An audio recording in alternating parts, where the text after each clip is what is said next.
안녕하세요. 서울대학교 의과대학 법의학 교실의 유성호입니다.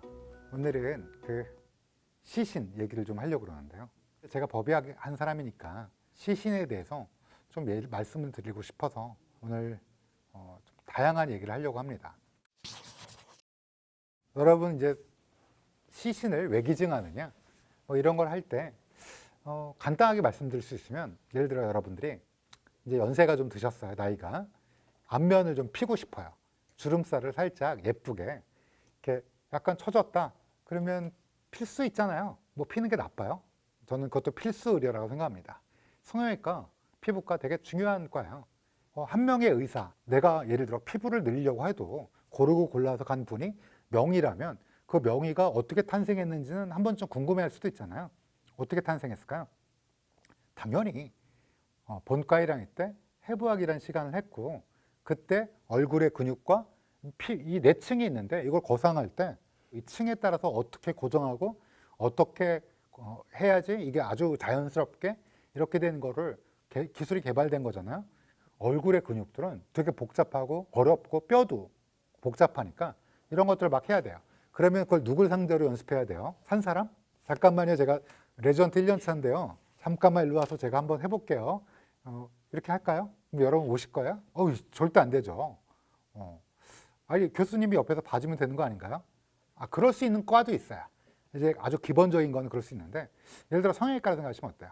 그러면 얼굴에 대해서 카데바, 즉 시신이 필요할 거고, 이 시신의 기증을 하면 여러 수술하시는 과 선생님들이 어때요? 앞으로 이제 내가 어깨 수술의 대가가 되겠다. 그러면 어때요?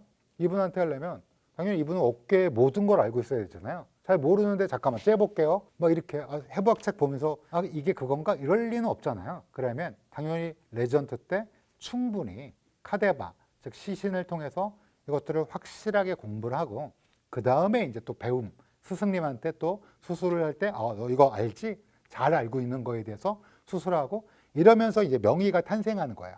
결론적으로는 시신이 왜 필요하냐? 나의 시신이 기증함으로써 의과대학 학생들의 기본적인, 내과든 외과든 법의학이든 기본적인 걸 알고, 그다음에 레지던트 때도 어때요? 이것들을 알므로써 좀 더 여러분들에게 난 싫어, 성형외과 쓰는 거 싫어 이러는데, 여러분 꼭 성형외과만 하는 거 아니에요. 신경외과, 안과 이런 과들이 나중에 내가 그분들 의사에게 도움을 받고, 또 나뿐만 아니라 내 주변, 내가 사랑하는 사람들, 또 우리나라 사람들, 또 나의 모든 아는 사람들이 다 도움을 받을 수 있기 때문에, 그런 것 때문에 시신을 기증하게 되는 거예요. 그래서 여러분들 생각에 죽은 자를 상대로 막 수술 연습을 한다는 게 어색할 수 있는데, 그걸 왜 그냥 의과대 학생들만 하는 게 아니냐. 솔직히 의과대 학생들도 매우 중요한데, 지금 방금 말씀드린 레지던트 이런 분들의 어떤 시신을 통한 훈련, 그리고 그 훈련 통한 명의의 탄생, 명의는 어느 날 탄생하는 게 아니에요. 책 보고 탄생하는 게 아니에요. 수많은 이런 해부학적 지식과 손기술과 이런 걸로 여러분들이 알고 있는 그런 명의가 탄생하는 거예요. 그렇다면 그 시신의 활용에 있어서 넘버원 프라이어리티가 뭐냐? 네, 바로 이런 시신 기증을 통한 의학의 발전에 공헌하는 거예요. 여러분 잘 아시겠지만 아주 오래전부터 이런 해부학이 발달해야 된다라는 거는 아주 옛날부터 있었는데, 이게 이제 본격적으로 해부학이 발달된 건 르네상스 이후인데, 그 이후에 어땠어요? 시신을 훔치기도 한 사람, 시신 공급이 딸리니까 누구 죽여서 갖다 주기도 하고. 근데 이제 동양의학이 좀 아쉬웠던 게, 이제 화타나 이런 분들 보면 관우가 바둑을 두는데 어때요? 고름이 차고 화살 맞은 거니까 그걸 막 긁어내는 수술. 화타도 아마 여러 번 했겠죠. 당연히 그러니까 명의가 됐겠죠. 근데 이제 그 이후에 좀 아쉽게도 그런 해부학의 발달이 못 되면서 수술 이런 것들에 대한 발전이 못하면서 조선왕조 500년에 그 가장 똑똑하다는 의사들이 보는 내의원에서도 전통적인 거에 있다 보니까 기대 수명이 너무 짧게 되고, 또 왕이 그러니 우리 평민, 천민, 우리네 백성들의 어떤 의료적 혜택은 해민서 같은 게 있긴 있었지만, 대장금 같은 거 보면 다 이겼을 것 같지만 사실은 현실은 그렇지 않고 좀 아쉬웠다. 근데 해부학의 발전이 어떻다? 지금 우리가 풍요롭게 살고, 누군가 맹장염, 사실은 충수 돌기염인데, 요즘에는 그냥 가까운 1, 2차 병원에 가셔서 수술 받으면 너무나 잘해요. 그분도 어때요? 다 레지던트 때 그런 연습을 하고 의과대학생부터 해부학을 기반으로 했던 거죠. 그러니까 지금은 여러분들 그냥 야 이거 며칠 입원하고 나왔어 그냥 그러고 바로 복귀하잖아요. 이런 시신의 활용에 엄청난 빚을 지고 있다라는 거예요. 근데 그러면 그 시신의 활용도가 그거 하나냐? 사실은 시신의 활용도는 굉장히 여러 가지가 있습니다. 뭐가 있느냐?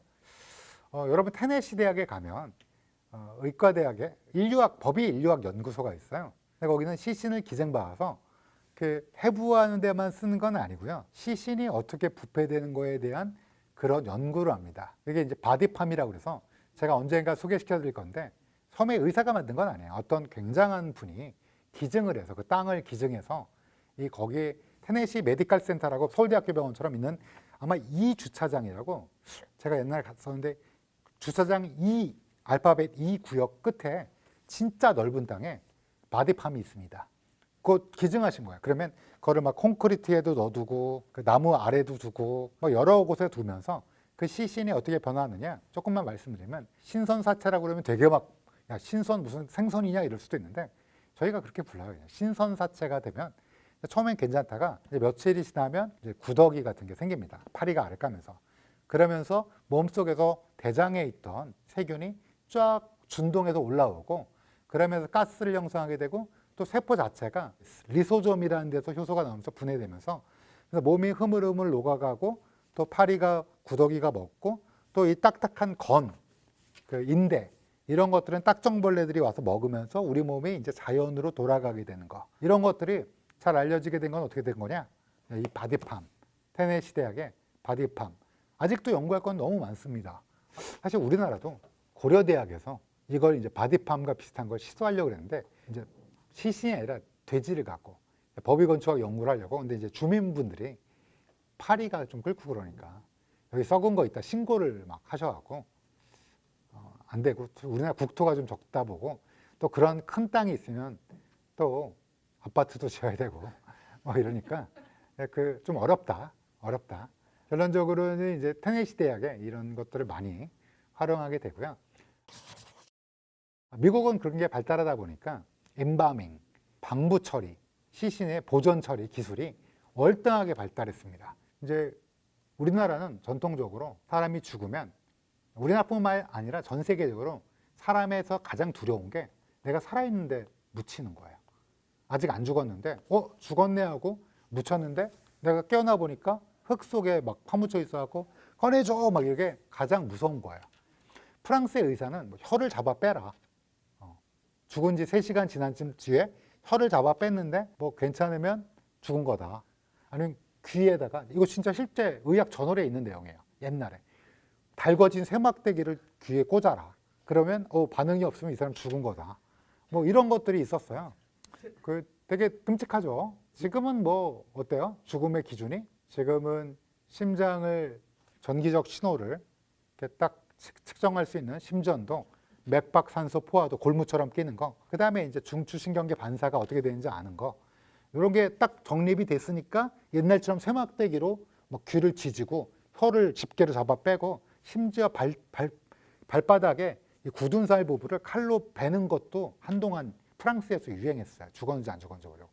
예, 이제 더 이상 그런 야만이라기보다는 옛날이니까. 근데 그 전에는 어떻게 했을까요? 그 전에는 오히려 그냥 시체를 놔뒀어요. 부패된다. 죽은 거야. 그때 묻은 거야. 동양에서는 아이고 하고 고구라는 거야. 그랬었죠. 근데 이제 르네상스 이후에는 부패가 되니까 좀 끔찍하잖아요. 그래서 이제 그런 게 개발되면서 막 청진기 개발되고 이러면서 없어졌는데 문제는 그 전통이 오래 있다 보니까 죽은 사람을 서양에서는 바로 안 묻어요. 그러니까 어떻게 돼요? 관을 열어놓고 이제 그때 장례식 하루를 하는 거야. 근데 문제는 이게 부패되면 또 이게 죽을 때 그냥 병으로만 죽어서 막 온몸이 막 너무 생기가 없거나 아니면 칼에 찔려 죽어서 막 목에 얼굴에 생기가 없이 막 칼에 찔린 자국이 있다든지 이러면 너무 슬프잖아요. 장례식장에 온 분들이. 내가 아는 사람이 사망했다고 해서 애도하러 왔는데 너무 그의 모습이 달라지거나 너무 슬프거나 아니면 칼에 훼손됐거나 뭐 이러면 너무 슬프잖아요. 그러니까 어때요? 우리나라는 그게 좀 덜해요. 왜냐하면 입관할 때 가족만 되게 보거든요. 서양에서는 이제 장례식 할 때 관뚜껑을 열어놓으니까 거기에 대고 막 장미꽃 놓고 이마에 키스하고 이러니까 그러니까 요게 방부, 보존 기술이 어마어마하게 발전한 거야. 더더군다나 부패 시스템을 다 이해한 다음에는 어떻게 됐냐? 그다음부터는 정말 신기술이 발달한 거야. 어떤 기술이 있느냐? 서양에서는 죽은 다음에 이걸 좀 비싼 돈을 내면 복원술이 뛰어납니다. 그중에 가장 비싼 게 피를 다 빼는 거야. 목 경동맥에서 피를 뺀 다음에 피를 다 빼요. 그 다음에 어떻게 해요? 거기다가 보존액. 그것도 이제 각 장의사마다 노하우가 있습니다. 그래서 엄청나게 비싸요. 그 보존액을 쭉 집어넣으면 그게 수분을 채워줘요.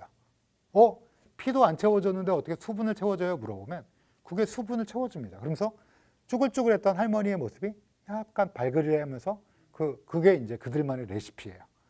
그래서 얼굴이 좀 좋고 또 이게 깜쪽같이 꼬매주고 뭐 이런 것들. 그리고 부패를 제거하기 위해서 콧구멍 안쪽을 굉장히, 왜냐하면 콧구멍에 알을 까요. 파리들이. 콧구멍, 입, 귀, 그다음에 항문, 열린 구멍에다가 다 알을 까기 때문에 그런 걸 다 제거하고 코를 꼬맵니다. 안쪽을. 그리고 입도 다물게 하는 게 좋잖아요. 이게 탁. 그러니까 입도 꼬매고 항문도 변이 쏟아져 나오거든요. 죽고 난 다음에. 그러니까 왜 또 식도에서 뭐 나오면 안 되니까 이걸 다 꼬맵니다.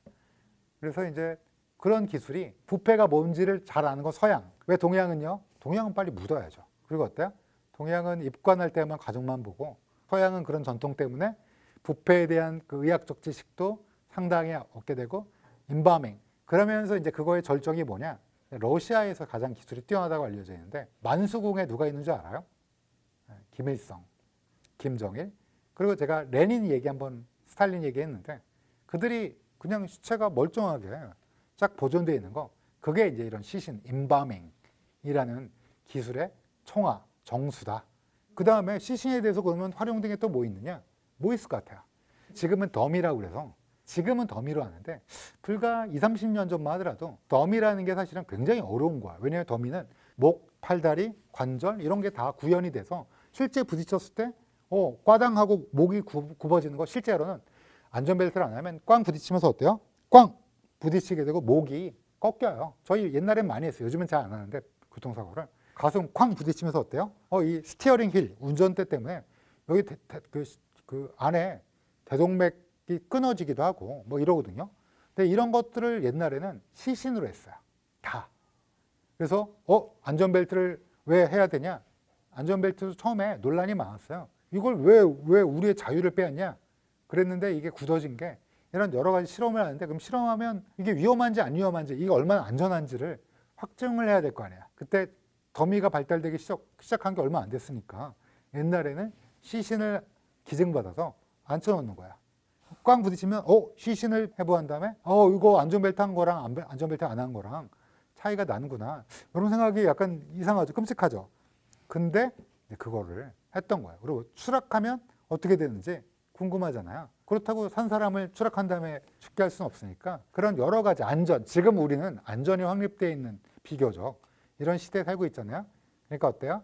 그런 것들을 옛날에는, 요즘엔 더미로 거의 다, 요즘은 추락 실험도 국가수에서 가끔 하거든요. 그럴 때 이제 더미를 추락하면서 그거를 촬영해갖고 그거를 여러 가지 마디머라는 시스템이랑 연결해갖고 이제 인체공학적으로 요즘에 AI가 도입되면서 이제 그런 것들이 제가 쉬워졌는데, 그 시신이라는 게 제가 처음에 말씀드렸던 의학적, 숭고한 명의의 탄생을 위한, 여러분들을 치료해주는 의사의 탄생을 위한 굉장히 중요한 소중한 그런 것도 있지만, 또 하나는 어때요? 그런 시신과 관련된 여러 가지 안전장치, 그것도 굉장히 중요한 거였어요. 지금이야 이제 뭐 더미가 개발됐고 여러 가지 시뮬레이션 이런 것들이 잘 발달됐지만, 실제로는 그런 것들이 없었다면 지금쯤 이런 게 진행돼야 되는데 그만큼 희생되는 분들도 많았기 때문에 시신의 활용이라는 건 어마어마하게 많은 것들이 이루어졌다라고 생각할 수 있겠죠.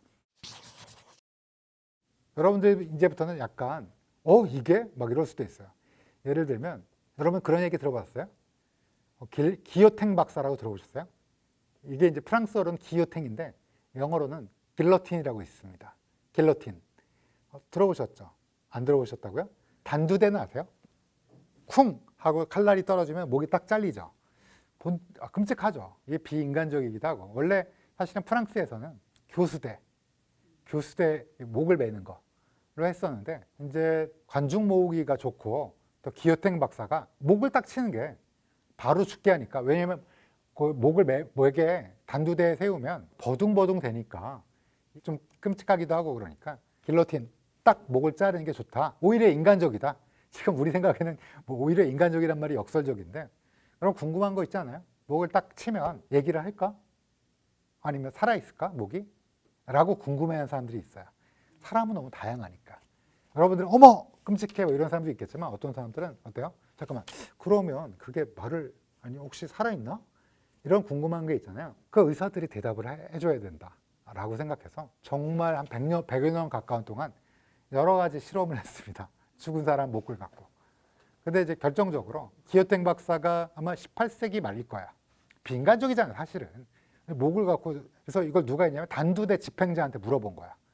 얘기를 하든 당연히 얘기는 못하죠. 왜냐면 성대에서 목소리가 나오려면 이 기도가 닫힌 시스템이어야 되는데 목이 잘리니까 공기가 새니까 말을 못하는데 그러면 눈이 파르르 떨리거나 이빨을 악물든 근데 실제로 그렇다는 사람도 있고 단두대 집행자 중에 어떤 사람들은 아니요 그냥 죽던데요 라는 사람도 있고 그래서 그럴 땐 누구? 가장 집행을 많이 한 사람한테 물어본 거야. 과학자들은 실험을 해봐야 되죠. 그래서 어떻게 했냐 결국 좀 오랜 시간이 지나서 목이 잘린 사람을 바로 거기서 의사가 바로 이게 그냥 경련일 수도 있잖아요. 죽은 다음에 무의미 없이 생기는. 그래서 죽은 사형수가 가랭이면 가랭! 하고 부른 거야. 그랬더니 갑자기 눈을 탁 뜨고 쳐다보는 거야. 그러다가 처음에는 이제 눈을 감기듯이 이렇게 임종을 맞이하는 사람처럼 목이 잘린 다음에 끔찍하죠. 그러다가 점점 그 빛이 살아가는데 다시 한번 가랭! 불렀더니 입을 악무는 듯한 것도 다시 쳐다보는 거. 그러다가 스르르. 그게 이제 의학저널에 나와요. 18세기 의학저널에. 그래서 심장이 없더라도 뇌가 있으면 거기가 생각하는 데구나 라는 결론적으로는 그런 의학의 역사. 그러면 여기서 뭐가 발전했을까요? 머리를 붙이면 어떻게 될까? 너무 이상하죠. 그게 발전된 거예요 실제로. 그러다가 장기이식까지 간 거야. 장기이식이 어느 날 선한 마음을 품은 갑자기 나타난 초천재가 잠깐만 심장을 이 사람이 심장이 안 좋으니까 뇌사를 인정할까? 근데 뇌사를 인정하게 되기까지 그 뇌사가 어떻게 인정이 됐겠냐고요. 그런 뇌가 중요하다는 거. 어디가 우리의 마음이다? 네, 뇌라는 거. 이집트 신화만 봐도 심장이 근원이라고 그래서 심장의 무게를 재서 그거가 정의의 신 깃털과의 무게에 따라서 지옥에 가느냐 안 가느냐를 그래서 다 심장인 줄 알았어요. 그러다 간 얘기도 좀 나왔고 뭐 이렇게 하다가 이제 드디어 방금 얘기한 기요탱 박사가 그런 의도한 거 아니었지만 가랭! 불렀더니 눈을 팍 뜨고 우리의 마음은 어디 있다?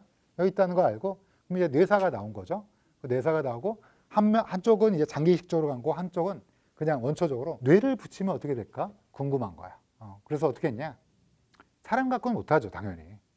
여러분 지옥을 지키는 이두견 기억나세요? 머리가 두 개인 게 그리스 로마 신화 보면 그렇죠? 삼두견도 있고. 그러니까 이제 개를 시베리안 허스키에 말티즈를 붙인다. 야 이거 네가 말이 되냐 이 자식아. 근데 제가 한 게 아니고요. 옛날에 그런 실험이 있었어요. 진짜로. 의학서들에도 실렸고요. 진짜로. 이제 그런 길로틴 이후에 발견된 이후에 머리를 띄어서 그걸 혈관이 있는 노벨상 탔어요. 혈관이 있는 분이. 지금 혈관외과의 아버지인 셈인데 이분이 이제 옛날에는 뭘 했냐면 개를 붙인 거예요. 머리를. 경동맥을 잘라서 여기에 일부를 개 머리에 붙인 거야. 그래서 어떻게 됐냐? 처음엔 실패했는데 왜냐하면 이분들이 면역을 몰랐어요. 왜냐하면 여기 염증 생기고 막 내게 아닌 게 들어왔으니까. 그리고 혈액형도 다를 수 있잖아요. 개끼리도. 그런데 어느 날 드디어 이 혈관외과의 대가 노벨상의 수상자에 빛나는 그분이 이제 친구랑 같이 막 미친 듯이 신의 손이야. 개랑 붙인 거야. 시베리안 허스키랑 제 기억에는 다른 조그만 강아지랑 붙인 거야. 시베리안 허스키의 혈관이 굵으니까 그걸 딱 붙였던 거야. 또 얘도 살아나고 얘도 있고 얘도 있고 물어 서로가 이제 한쪽 강아지만 이 귀에 가까우니까 물어 한 20일 넘게 산 개도 있어요. 그러면 잠깐 면역이 안 되는데 어떻게 사느냐? 지금 딱 생각하기엔 면역 근데 뇌는 BBB라고 블러드 브레인 베리어라고 해서 뇌혈관 장벽 때문에 면역 관용 뇌는 면역 관용이에요. 이런 게 나오니까 드디어 또 어떤 의사가 나왔을까요? 사람 머리 붙여보면 안 될까? 사람 머리 했냐? 아직은. 근데 이제 이게 가톨릭에선 우리 몸의 영혼이 어디 있냐를 몸에 있다고 말씀하세요. 근데 이제 가톨릭에서 뇌에 있다라고 하면 이게 이제 익스큐즈가 되는 거야. 그 뇌에 있다고요? 아주 부자라면 뇌만 이렇게 딱 띄워서 옮길 수 있지 않을까? 라고 하면서 이제 의사 중에 또 몇 분들이 이거를 동물 실험을 무지하게 많이 한. 근데 동물 실험 뭘 갖고 했을까? 그 다음엔 원숭이 갖고 했습니다. 원숭이가 실제로 살아있는 한 달 가까이. 뇌는 왜? 면역 관용 부위니까. 시신에서 시작해서 그런 것들을 하는 그런 것들도 진행이 됐다. 제가 지금까지 쭉 얘기한 거는 무슨 얘기냐? 제가 어렸을 때 꽤 오래전에 이 책이 1900 얼마 안 됐구나. 2010년도에 제가 어렸을 때는 아니고 30대 때 읽은 책이네요. 제가 법의학자면서 너무너무 재밌게 읽은 책을 아주 일부만. 여기는 이제 본초 강목 얘기도 나옵니다. 그럼 본초 강목에 무슨 얘기가 나오냐면 본초 강목 모르신다고요? 그때 그 사이에 그 경종이 죽은 이유가 게장과 단감을 먹었었는데 그거의 근원이 뭐냐? 본초 강목이거든요. 본초 강목에는 그런 거 말고도 당뇨에 걸리면 다른 사람의 소변을 먹어라. 그다음에 남성의 성기를 죽은 사람의 성기를 말려서 빻아서 먹으면 다양한 데 효과가 있다. 이런 얘기도 있고 이제 아라비아에 30일 동안 꿀만 먹고 죽은 노인의 시신을 꿀통에 담갔다가 말려서 꾸덕꾸덕하게 마치 뭐 곶감처럼 그렇게 먹는 것도 나와 있고 그래서 믿을 만한 책은 아니죠. 전통적으로 사람을 먹어온 여러분 사람 그러면 식인종만 생각하는데 시신을 먹은 건 되게 많아요. 제가 지금까지 얘기한 거는 하나하나만 얘기해도 재밌는데 이 책을 읽다 보면 숨도 없이 읽는 책 스티프라는 책입니다. 인체 재활용 책인데 제가 너무 재밌게 읽은 책인데 제가 알고 있기로는 책이 끊기는 걸 뭐라고 그러죠? 절판이 돼 있었어요. 최근에 스티프 죽은 몸은 과학이 된다라고 시신과 관련된 여러 가지 의학 지식을 궁금해하신 분도 있을 거 아니에요? 저처럼 그런 분들한테는 지적 만족감을 준 책. 절판됐는데 다시 나올 만큼 괜찮은 책이라 오늘 제가 내용을 좀 말씀드렸습니다. 긴 시간 동안 들으셔서 감사합니다. 안녕하세요. 서울대학교 의과대학 법의학 교실의 유성호입니다. 오늘은 저희 귀한 손님 모셨는데요. 해부학 교실의 주임 교수이신 강재승 교수님 모셨습니다. 예, 이제 서울대 해부학교실 주임 교수로 있는 강재승이라고 하고요. 현재는 또 그 서울의대의 시신기증실장도 함께 맡고 있습니다. 네. 선생님 사실은 그 해부학 주임 교수뿐만 아니라 굉장히 유명한 또 연구자, 여러 가지 분야의 연구자, 면역학의 연구자셔갖고 원래 어떻게 하다가 해부학을 전공하시게 됐나요?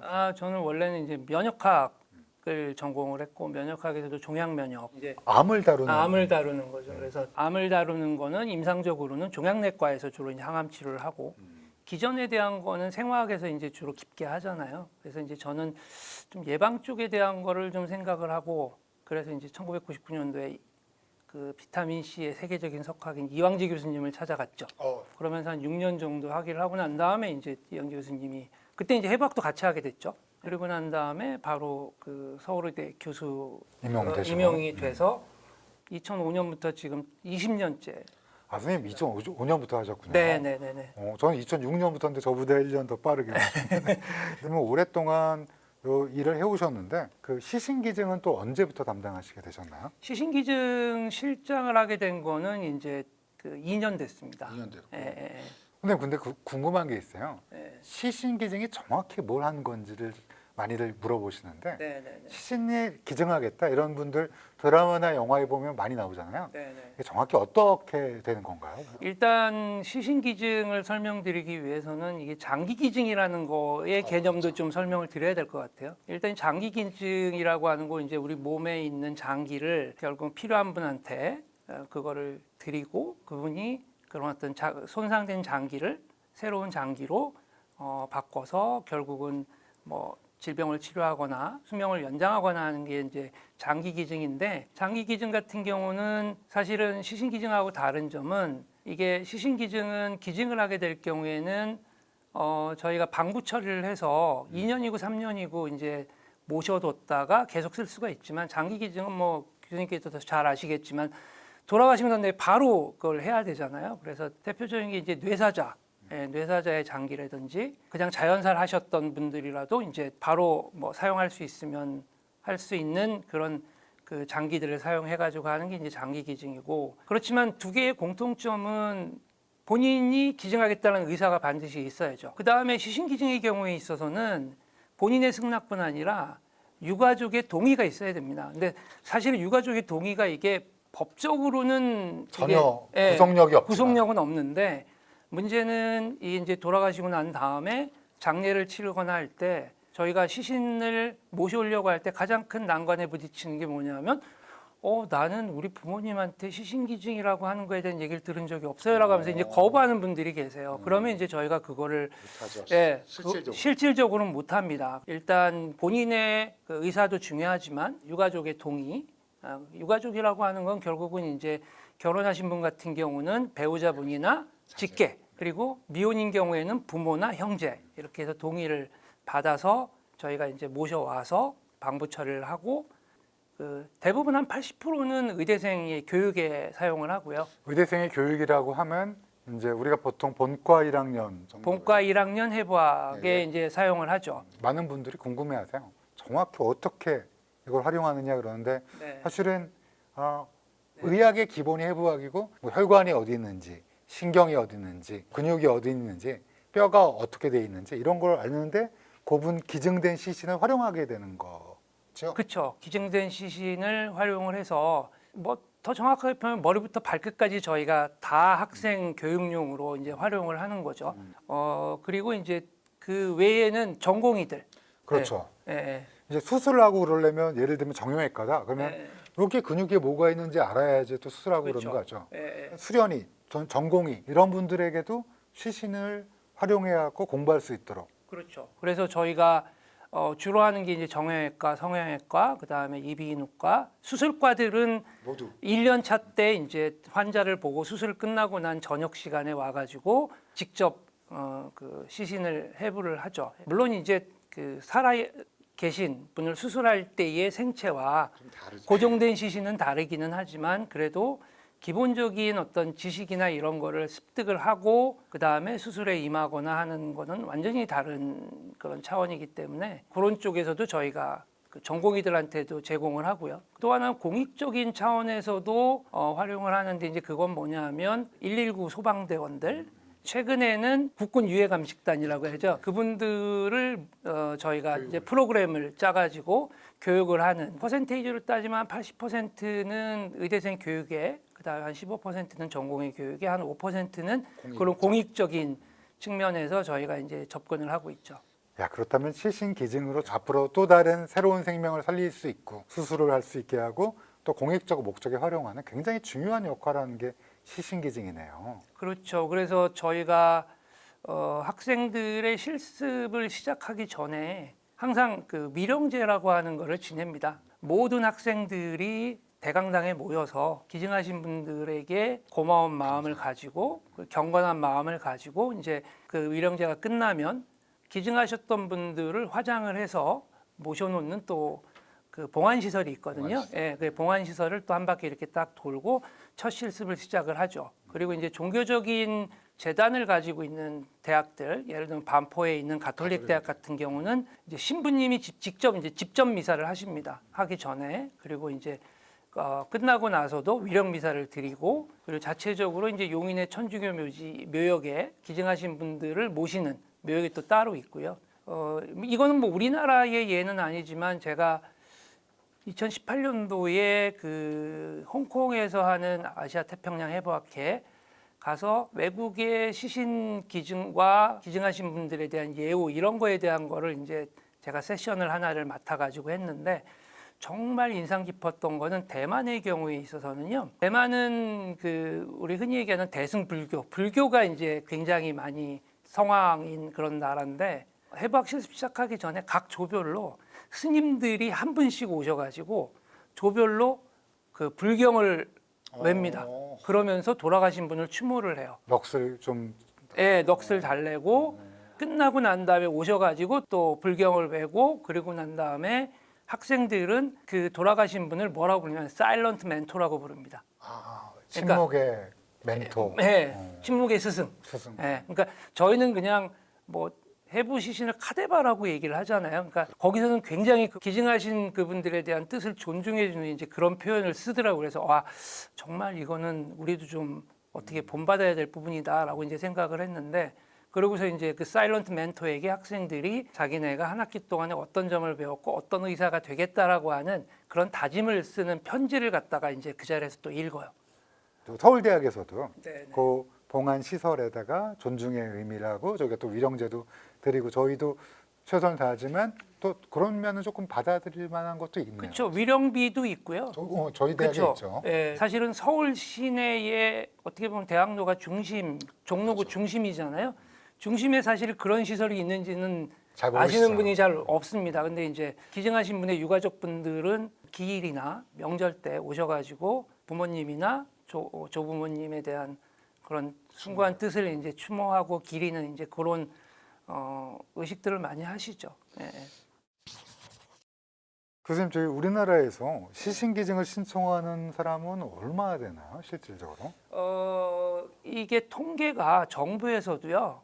실제로 1년에 몇 구가 기증이 되고 하는 거에 대한 그게 없습니다. 제가 사실은 보건복지부 그 TF 할 때 그 네. 위원이었는데 잘 몰라요, 아직. 2023년도에 복지부에서 이제 어떤 포럼을 하는데 거기에서 그 대한민국의 의대, 한의대, 치대 그래서 의대가 40개, 한의대가 12개, 치대가 11개 해가지고 총 63개의 이제 의대, 치대, 한의대가 있어서 해부학을 하게 되는 학교거든요. 그 학교들의 2023년도를 기준으로 해서 5년, 그러니까 2018년부터 2023년까지 기증된 시신의 평균을 내봤더니 866구가 됐어요. 네. 정말 생각보다 얼마 안 되나요? 네, 5년 평균이 그렇습니다. 뭐 교수님도 잘 아시겠지만 이게 좀 편중이 돼 있죠. 그렇죠. 저희 대학이랑 카톨릭 의대가 카톨릭 의대가 종교적인 어떤 그게 있기 때문에 가장 많고요. 지금까지 카톨릭 의대에 기증이 된 시신은 한 6,000구 정도로 제가 알고 있고 현재 약정을 하신 기증을 하신 분은 한 36,000명 정도. 저희 학교 같은 경우는 한 3,000구 정도가 여태까지 이제 기증이 되어 왔고 그다음에 현재 약정을 하신 분은 한 11,000명 정도 되십니다. 근데 이제 여기에서 기증을 하신다라고 해서 저희가 다 이 기증 의사를 다 저희가 수용을 할 수는 없어요. 기증은 본인이 이제 생전에 본인의 그 의지대로 기증 서약서를 제출을 하시고 그걸 바탕으로 해가지고 저희가 돌아가시게 되면 이제 유가족들로부터 연락을 받으면 저희 이제 시신기증실 직원이 가서 모시고 오는 과정을 거치는데 연락을 안 하시는 분도 계시죠. 연락을 안 하시는 분도 있고요. 뭐 그건 저희가 어떻게 알 수가 없는 거죠. 예, 알 수가 기증을 본인은 하셨지만 가족이 싫어할 수도 있어요. 그 아니면 가족이 모를 수도 있고. 모를 수도 있고요. 사실은 저도 저희 아버님 돌아가셨을 때 기증을 할까라고 생각을 했었는데 이게 선뜻 쉬운 일이 아니더라고요. 그렇죠. 예, 예. 그래서 저희 기증실 직원들이 이제 모시러 가면 결국은 그분들의 뜻은 뭐냐면 의학 교육용이나 의료의 의학 연구용으로 이제 활용이 되는 거를 생각을 하시는데 모시고 왔을 때 저희가 활용을 못하는 시신은 사실은 모시고 와야 될 수가 없죠. 예. 예. 그래서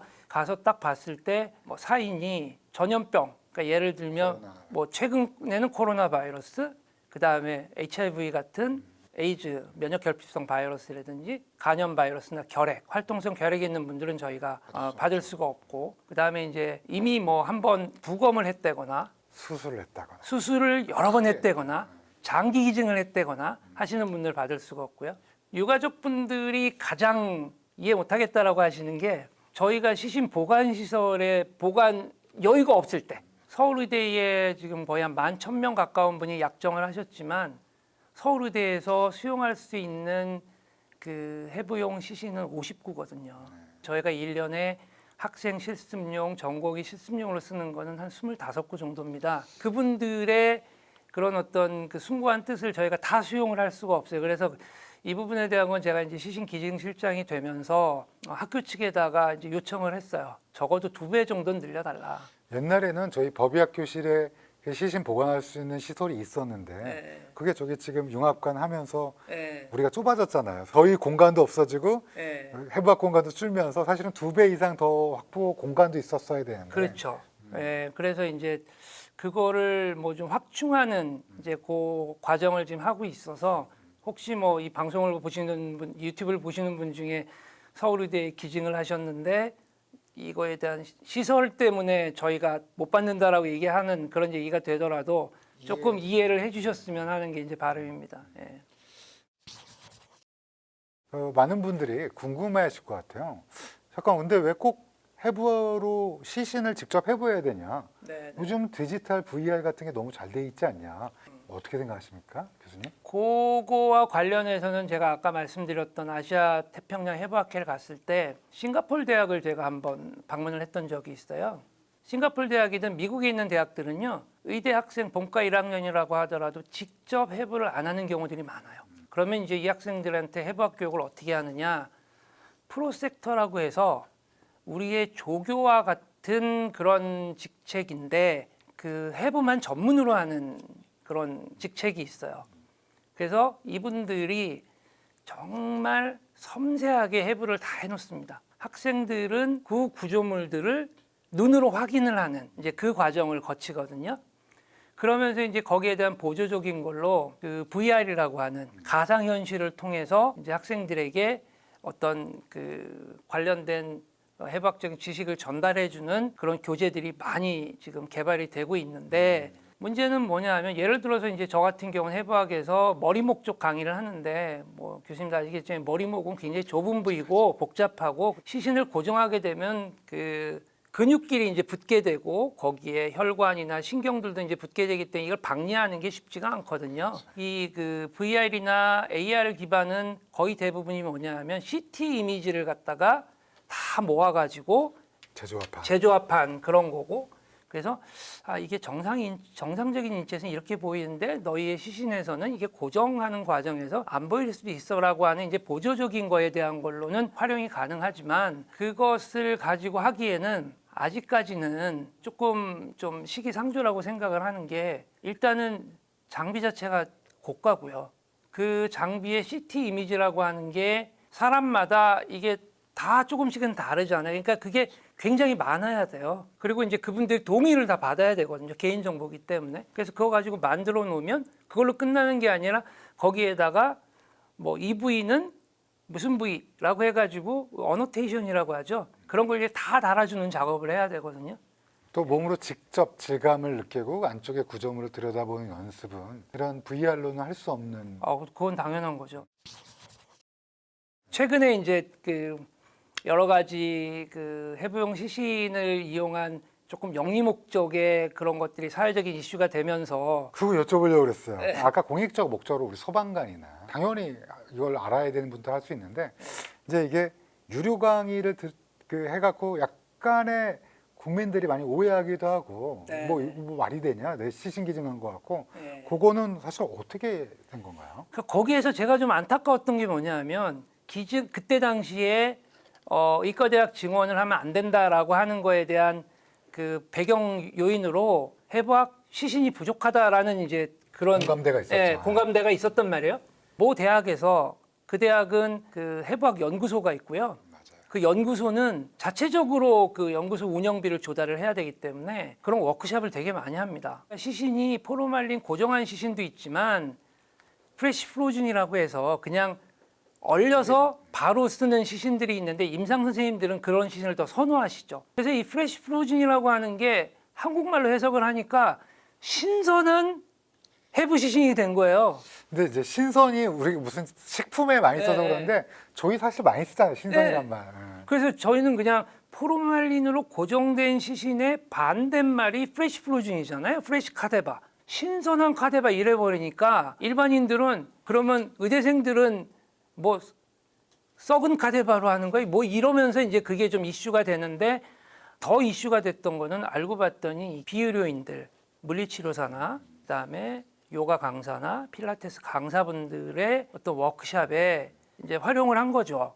활용을 했는데 사실은 제가 알고 있기로는 그 기증서약서를 받을 때 그런 용도로도 쓸 수 있다라고 하는 거에 대한 거는 돼 있긴 하죠. 돼 있죠. 돼 있기 때문에 별 문제가 없을 거라고 생각을 했는데 문제는 그분들의 참가비를 이제 50만 원에서 100만 원씩 받았다라는 거거든요. 너무 적나라하게 얘기해서 그 언론에 다 나와 있습니다. 그래서 그 워크숍을 주최한 입장에서도 사실은 그 워크숍 운영 비용이나 이런 측면에서 봤을 맞아요. 때 그걸 무료로 할 수는 없는 맞아요. 거거든요. 기증을 받을 때 이제 그 부분에 대한 거는 양해를 구했다라고 생각을 하는데 이제 그게 조금 약간 오해의 소지가 있었던 부분은 있는데 원칙적으로도 교수님도 아시겠지만 시체 해부 및 보존에 관한 법률에 보면 시체 해부를 할 수 있는 사람은 의사, 치과의사, 해부, 병리, 법의학, 전공한 교수, 그러니까 교수님이나 저 같은 사람, 의과대학 학생이라고 한정이 딱 돼 있거든요. 맞아요. 법규 자체에는 물리치료사나 운동 처방사나 필라테스 강사나 요가 강사가 없거든요. 그분들도 알면 좋은데 네. 근데 이제 해부를 직접 하는 거는 문제가 되는 거죠. 그분들도 사실은 그 워크숍에 참여를 한 이유가 뭐냐면 결국 본인들이 하고 있는 학원이나 이거에 대한 홍보 목적이 있기 때문에 거기서 인증샷을 찍었단 말이죠. 그 인증샷을 찍어가지고 시신이랑 같이. SNS에 그걸 올려버린 거예요. 그래서 SNS는 인생의 낭비라. 이게 기증하신 분들은 숭고한 뜻으로 기증했는데 이게 뭐 장난이야? 이게 이제 사회적인 여론이 좀 안 좋게 가면서 이제 그게 좀 문제가 돼서 지금은 이제 법령 자체를 좀 많이 지금 고치려고 하고 있죠. 고치려고 하고 있죠. 예. 잘 고쳤으면 좋겠는데 걱정이 되네요. 그 법령 고치는 것 중에 하나가 이제 헌법소원까지 냈었던 사실이 있잖아요. 그래가지고 그 헌법소원에서의 조항 중에 하나가 무연고 시신은 자동적으로 의과대학 해부학교실에 해부와 관련해서 기증될 수 있다. 자동적으로.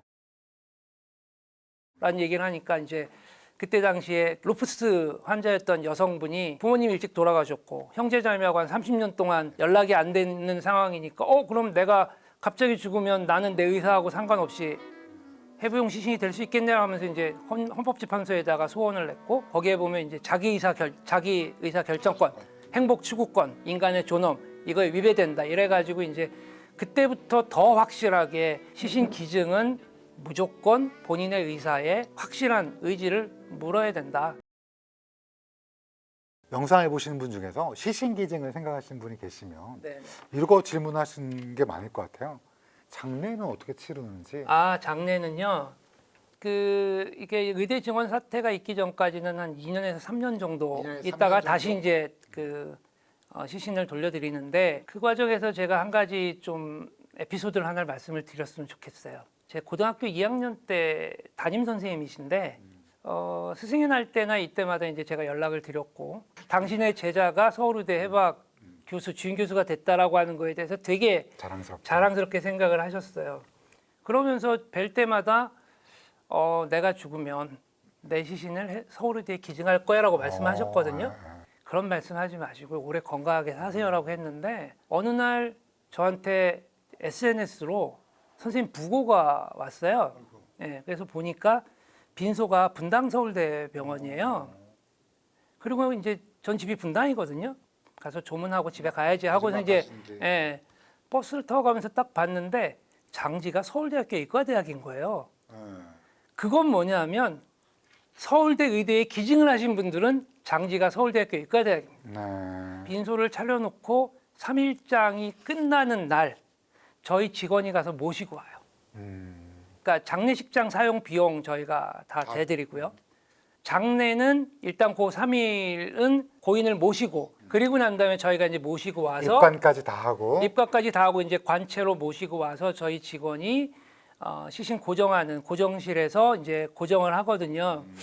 근데 제가 20년이니까 1년에 25구를 하면 한 500구 정도 시신을 해부를 해본 셈이 되는 거죠. 근데 그 중에 제가 아는 분은 처음이었어요. 근데 저는 그것도 스승님. 남들은 다른 분들은 야 그거 시신 너 무섭지 않아? 뭐 이렇게 하시는데 저는 그분들이 굉장히 좋은 뜻으로 돌아가신 분들이기 때문에 뭐 혼자서도 그 실습실 잘 올라갔거든요. 근데 그날 저희 선생님 뵈러 가려고 하니까 오싹한 거예요.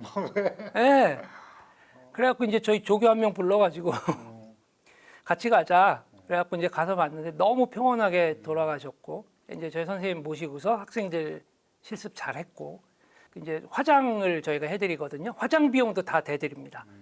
대드리고 보통 저희가 12월 경에 이제 화장을 하는데 그 해에 저희가 해부학 교육에 몸을 주셨던 분들은 한꺼번에 같이 이제 날짜는 좀 다르게 하지만 보통 뭐 요약해서 말씀드리면 한 2, 3년 정도 되면은 다시 돌려드리는데 정말 저희 선생님은 제가 아직도 기억에 남는 게 돌려드린 날이요.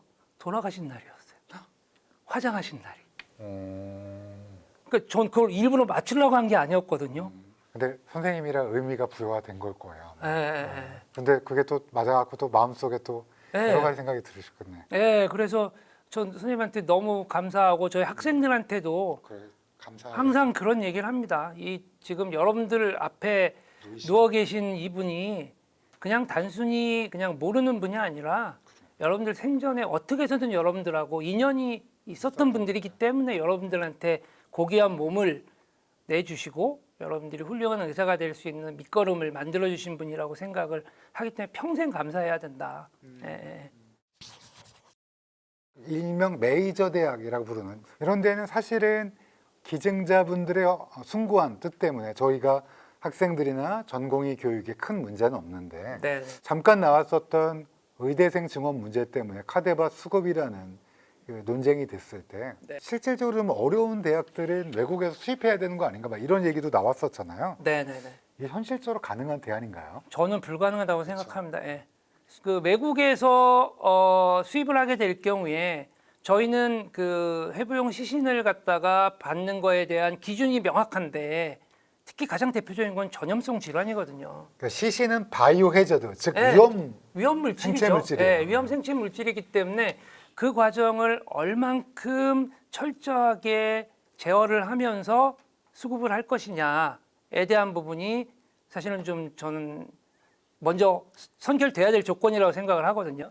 사실은 전 세계적으로 그런 예도 없죠. 왜냐하면 전 세계적으로도 그런 예가 없죠. 시신을 수출하는 예는 없고 이제 그 의과대학 1학년 학생들이 배우는 과목 중에 조직학이라고 하는 게 있잖아요. 조직학. 네, 교수님 이제 법의학 하시는 병리학 전공을 하셨으니까 학생들한테 슬라이드, 조직 슬라이드를 만들어서 줄 때 그거는 이제 중국의 사형수나 외국의 사형수의 조직을 가지고 그래요. 예, 해가지고 몰랐어요. 그러세요?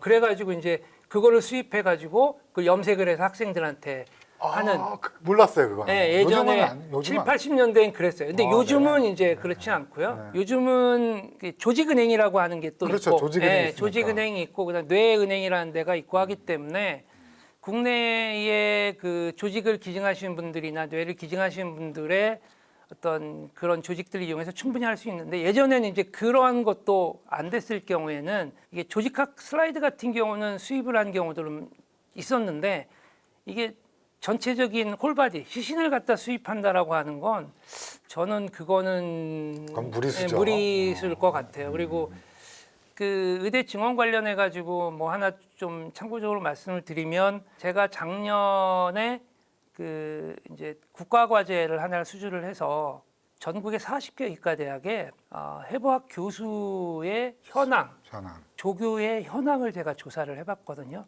전 정말 놀랐습니다. 왜요? 네. 40개 의과대학에 해부학 교수가 164명이에요.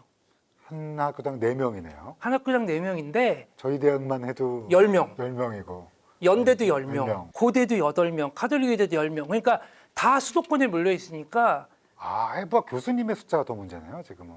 164명 중에서도 해부학 강의를 할 수 있는 사람은 137명이에요. 그러면 나머지 분들은 연구만 하시죠? 나머지 분들은 연구만 하시고 하는 분들이고요. 중요한 건 그 137명 중에 저도 이제 정년 10년 남았는데 향후 5년 내에 정년하실 분이 한 30분 됩니다. 잠깐만. 그러면 그분들 나가시면 네. 이제 강의할 사람이 없어지는 거네요. 강의할 사람이 없어지는 거고요. 그 흔히 얘기하는 학문 후속 세대. 저희가 계속 키워야 되잖아요. 해부학은 기초의학인데 해부학 교실 같은 경우는 2001년도에 서울의대에 나온 친구가 조교한 이후로 지금 24년째 기초의학 조교가 없어요. 24년째 기초의학 조교가 없어요. 네. 그러니까 근데 더 문제는 전국적으로 조교가 41명이에요. 40개 이과 대학에. 40개 이과 대학에. 예, 근데 중요한 건 41명 중에 서울의대에만 5명이 있어요. 없는 대학도 있겠네요, 그럼 조교가. 제가 파악한 바로는 없는 대학이 40개 이과 대학 중에 12개 이과 대학입니다. 그러면 조교가 없이 어떻게 이게 수행이 되나요, 해부가? 그러니까 교수가 직접 하던지요.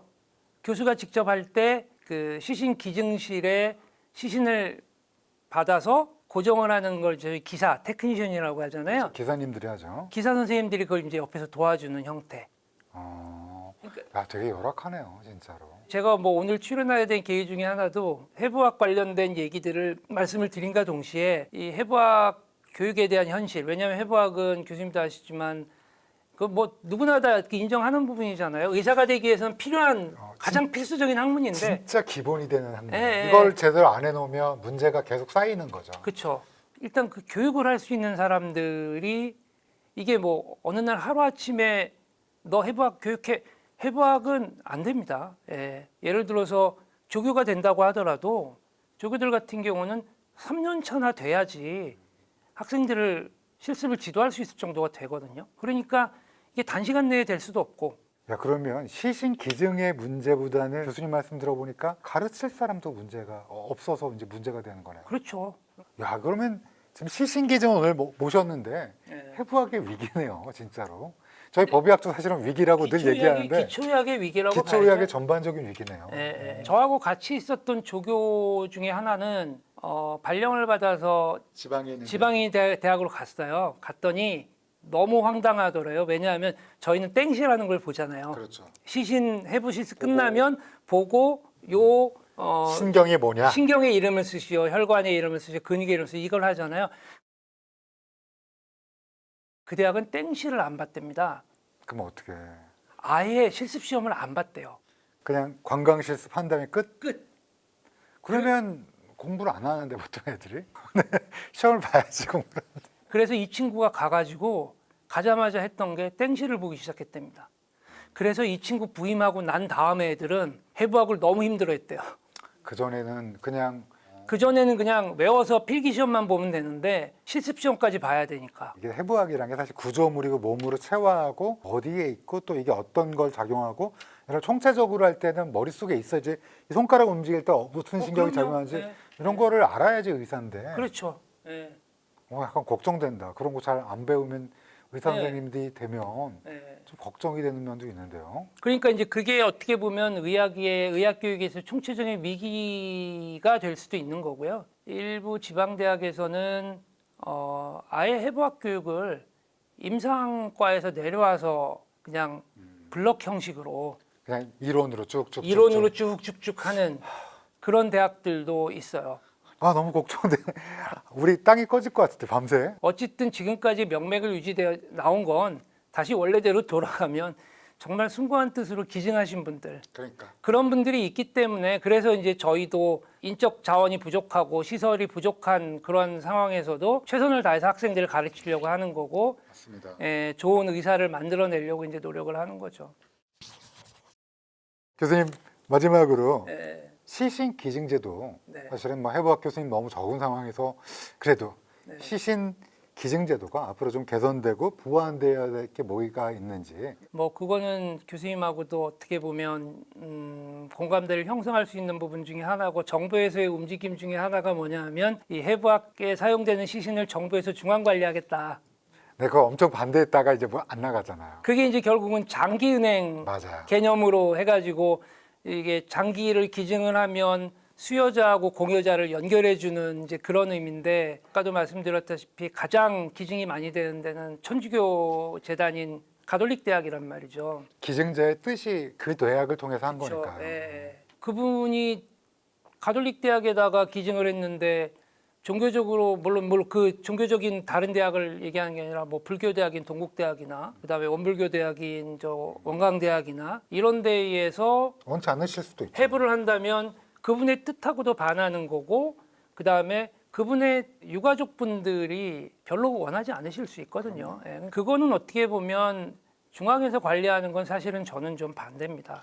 예. 이게 사실은 유가족의 뜻, 그러니까 원래 기증자의 뜻과 반할 수도 있고 네. 전혀 의도하지 않은 바일 수도 있고 또 유가족이 승낙하지 않을 수도 있고 저도 그거는 사실은 정부의 고육지책이라고는 생각하는데 그게 맞나 실제로 그런 생각은 근데 듭니다. 만약에 이제 그렇게 한다라고 치면 어차피 기증하신 분은 고인이 되셨으니까 본인의 의사를 밝히실 수는 없겠지만 유가족분들한테 동의를 구하고 유가족분들한테 양해를 구하고 그렇게 해서 이게 뭐 종교를 떠나서 정말 제대로 된 의사를 교육시킬 수 있는 대한민국 의료 교육에 헌신을 하신다라는 의미가 있다라고 하는 부분을 좀 강조를 하면서 그리고 아까 대만의 예를 들듯이 그렇게 뭐 꼭 단순히 불교라는 게 아니고 기독교라는 게 아니고 종교를 떠나서 그분의 뜻을 정말로 기리고 그분의 유가족분들이 우리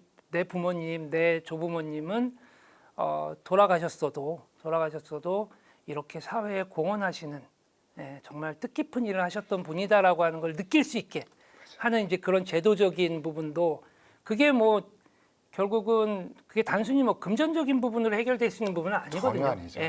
그건 말 그대로 자기 자신이 가지는 자부심 그런 거잖아요. 그런 거에 대한 거를 자꾸 고치를 시켜주는 이제 그런 게 중요한 거라고 저는 생각을 하거든요. 그래서 그러니까 사실은 이게 해부용 시신이 예전에는 우리가 신체 발부 수지부모라고 해서 맞아요. 머리카락 하나라도 건드리게 되면 불효라고 해가지고 꺼려했던 부분이 많거든요. 그래서 그 1990년대 초반만 해도 화장의 비율은 한 17% 초반이었어요. 그렇죠. 예전에는. 네, 근데 2010년대인가 들어서는 이게 한 65%까지 쫙 올라갔거든요. 화장 문화가 되면서 이제 시신 기증도 쫙 늘어났잖아요. 시신 기증이 늘어나니까 각 대학별로 그 기증자분들에 대한 예우, 봉안 시설 이런 것들을 갖다가 다 갖추기 시작하면서 이분들이 자발적으로 시신을 기증할 수 있는 어떤 문화를 만들었단 말이죠. 지금의 시신 기증 문화를 조금 더 발전시키기 위해서는 지금도 뭐 저희가 충분히 노력을 뭐 정부에서 노력하고 있고 저희 일선의 법의학이든 해부학에서 노력은 하고 있지만 기증하시는 분들의 어떤 뜻이나 유가족 분들이 그 뜻을 갖다가 저희가 좀 더 잘 살릴 수 있게 그런 제도적인 뒷받침이 좀 먼저 되고 난 후에 그리고 난 다음에 이제 그런 어떤 기증과 관련된 제도가 정비가 되고 그 다음에 뭐 의대가 증원이 되든 하는 과정이 좀 있었으면 하는 게 제 바람입니다. 맞아요. 원래 그랬어야 되는데 그렇죠. 제가 하나 좀 준비해 갖고 온 게 있는데 네. 제가 그 항상 그 첫 시간에 학생들한테 해부학 오리엔테이션을 하면서 제일 마지막에 학생들한테 읽어주는 편지가 있어요. 저는 그게 못 들어봤는데 한번 기증자분들이 저희한테 보내오신 편지 중에서 학생들이 경건한 마음을 가질 수 있게끔 하는 이제 편지가 있어서 그 두 개를 갖고 왔는데 이제 하나가 언제인가 지면을 통하여 보니 의대생들이 해부용 사체가 부족하여 공부하는데 어려움이 많다는 사실을 알게 되었습니다. 제 나이 현재 우리 나이로 58세가 되었습니다. 언제 죽게 될지 그것은 잘 모르겠지만 제가 사망 후 사체를 귀대하게 기증하고자 합니다. 기능이 가능한 것인지 기능하고자 하면 어떠한 절차 등이 필요한 것인지 그 절차 등을 알고자 하오니 상세한 것은 회신하여 주시기 바랍니다. 저희가 이제 기증이라고 하는 그 제도 자체가 완전히 확립되기 전에 자발적으로 저희한테 편지를 주신 분이에요. 그래서 이분은 이제 저희가 잘 안내를 해드려 가지고 결국은 기증을 하셨어요. 그 다음에 이제 그 두 번째 이거는 정말로 어떻게 보면 노블리스 오블리주. 그래서 이제 그 사회에 헌신하는 이제 그런 의미가 있는 건데 93년 1월 하나밖에 없는 아들이 서울대학교 미술대학 산업디자인과의 합격 통지서를 받고 이렇게 기쁜 우리는 사회에 무엇을 환원해야 할까? 온 식구 세 사람은 가족회의 결과 세 식구의 시신기증을 하기로 결정을 하고 혹 돌발의 사고 시에는 쓸 수 있는 장기는 장기기증도 하리라고 각자 마음으로부터 각오를 했습니다. 그리고 차일피일 미루다 93년 4월 28일 저녁에 저희 세 가족 모두 시신 기증 동의서를 제출했습니다. 이 아버님이 아들이 서울대학교에 들어왔으니까 얼마나 기쁘셨겠어요. 근데 그거에 대한 거를 내가 사회에 어떻게 갚아줘야 될까라고 하는 거를 이야, 예, 대단하신 분이시네요. 당신의 몸, 그 사모님 그리고 아들. 그러니까 전 이 아들도 대단하다고 생각해요. 이제 갓 대학생인데 그러게. 예. 그런 거 생각 안 해보지도 못할 나이인데. 해보지도 못할 나이인데 그렇게 해서 제가 알고 있기로는 아드님은 모르겠는데 아버님은 결국은 아드님은 아직 살아 계실 것 같고 당연히 나보다 어린데. 구3학번이면 아버님은 기증을 하신 걸로 제가 알고 있습니다. 아유 참 되게 다양한 방법, 다양한 경로로 또 다양한 분들께서 이런 숭고한 시신기증이라는 걸 해주셔서 좀 마음이 좀 찡한 마음도 있네요. 정말. 네. 아 선생님 오늘 너무 감동적인 얘기랑 또 사실은 현실적으로 걱정되는 얘기를 솔직하게 다 말씀해 주셔서 아마 우리 데멘토 구독자 여러분도 아 이게 얼마나 또 숭고한 행위이고 또 얼마나 대단한 건지도 알 수 있고 좀 의과대학의 또 현실도 잘 알 수 있을 것 같아서 참 유익한 시간이었습니다, 선생님. 제가 정말 나와보고 싶었던 유튜브 채널이거든요. 아, 네. 근데 이렇게 불러주셔가지고 하고 싶은 얘기 다 했습니다. 저는 아. 뭐 이런 기회 있으면 또 불러주시면 뭐 또 제가 새로운 뭐 주제로라도 얼마든지. 혹시 안 나올 것처럼 하고 나오려고 이거 말은 기꺼이 나온 것처럼 하지만 약간 저 관종입니다. 네. 근데 다음에 또 모시도록 하겠습니다. 네네 알겠습니다. 기다리고 있겠습니다. 네, 선생님 긴 시간 동안 예, 말씀해 주셔서 감사합니다. 예, 초대해 주셔서 감사합니다. 감사합니다. 네, 감사합니다. 고생하셨습니다. 안녕하세요. 서울대학교 의과대학 법의학교의 유성호입니다. 저희 대면독에서 의미 있는 편을 좀 진행하려고 그러는데요. 장기 이식에 대해서 많은 댓글에서 궁금하다. 그리고 뭐 괴담도 많고 실제 진행되는지 궁금하다라는 이야기가 참 많이 들어서요. 오늘은 이걸 대답하실 수 있는 우리나라 최고 전문가를 모셨습니다. 예, 안녕하세요. 저는 삼성서울병원 이식외과에서 일하는 박재범이라고 합니다. 초대해 주셔서 감사합니다. 네. 예. 저희 구독자분들께 장기 기증이 무엇인지 좀 설명을 좀 부탁드립니다. 그냥 장기 띄어서 주는 거다라고는 알고 있는데 뭐 실제로는 어떤 의미인가요? 장기 부전에 빠지면요, 우리는 예전 표현에 의하면은 말기 장기 부전, 예를 들면 신부전, 콩팥이 안 좋거나 간이 안 좋거나 신장, 폐 이런 것들이지. 그리고 더 이상 인제는 안 되는 경우 맞습니다. 그걸 부전이라고 하고 예. 많은 분들이 장기 기증이랑 인체 조직 기증 두 개가 있지 않냐 예. 그거 얘기하는 이제 장기라 하면은 그 특정 장기가 그 우리 몸에 유기적으로 돌아가는 데 있어서 필요한 고유의 기능들이 있거든요. 그 기능을 더 이상 제대로 하지 못하는 그런 컨디션에 장기를 바꾸는 것을 얘기를 해서 거꾸로 이제 장기란 무엇인가라고 보면 장기는 큰 거고 그 아래 이제 조직이라는 게 있고요. 장기는 여러 조직군들이 합쳐져서 특정한 고유의 기능을 수행할 수 있는 우리 몸의 기관을 얘기를 합니다. 객관적으로 이해하시는 심장도 심장의 기능이 우리 혈액순환을 원활히 할 수 있는 펌프 역할이 있고요. 그런 기능들이 없으면 이제 생존이 안 되는 거죠. 그래서 그런 장기들을 하는 거를 장기 기증이라고 그러는데 예, 근데 가끔 맞습니다. 뭐 인체 조직 기증이라는 예, 것도 조직은 대표적으로 단순한 혈관 또는 이제 판막, 심장에 있는 판막 그렇죠. 그렇죠. 말하는 거죠. 예, 맞습니다. 이렇게 뚜껑을 열었다 닫았다 하면서 맞습니다. 조절하는 정확히는 각막도 눈에 있는 각막이요. 예, 조직에 해당이 되는 셈이고요. 크게 장기 기증하고 조직 기증하고 뭐가 결정적으로 다르냐? 막 기능 단위이기도 하지만 장기가 혈류가 공급되어서 유지되는 것을 장기라고 쉽게 이해하시면 됩니다. 혈류가 없어도 조금은 살아 있고 맞습니다. 이식할 수 있는 거면 그건 조직 기증이라고 예, 하고요. 맞습니다. 장기 기증이나 예. 그러면 조직 기증 모두 예. 돌아가신 분만 하는 건가요? 아니요, 그렇지는 않습니다. 우리 의학이 발달됨에 따라서 장기 이식의 첫 시작도 사실은 생체 기증 신장 이식에서부터 출발이었어요. 아, 콩팥을 기증하는 게 최초의 장기 이식이었군요. 예, 시작이었습니다. 그게 가능한 것은 우리가 이제 자연스럽게 태어나기로는 신장이 두 개를 가지고 태어나니까 그렇죠. 양쪽에 있으니까. 예. 하나를 기증하고서도 평균 이상의 생활을 영위하는 데 문제 없을 거리라고 판단이 되는 그런 기증자의 신장을 한쪽을 기증한다든지 그러니까 살아있는 사람도 콩팥이 두 개니까 하나를 들여도 예, 뭐, 큰 문제가 없을 경우에는 기증할 수 있다는 그렇죠. 거군요. 거기에는 이제 전제 조건들이 있는데요. 건강해야 되겠죠. 그렇죠. 예. 신장 기증하시는 분들은 슈퍼노멀 훨씬 더 건강하신 분들. 의료진이 딱 검사해봤을 때 슈퍼노멀한 분을 건강하신 분 중에 예. 만족 신장 드려도 2, 30년 뒤에 문제 없다. 라고 이제 추정되는 추정되는 분들을 대상으로 기증을 하는데요.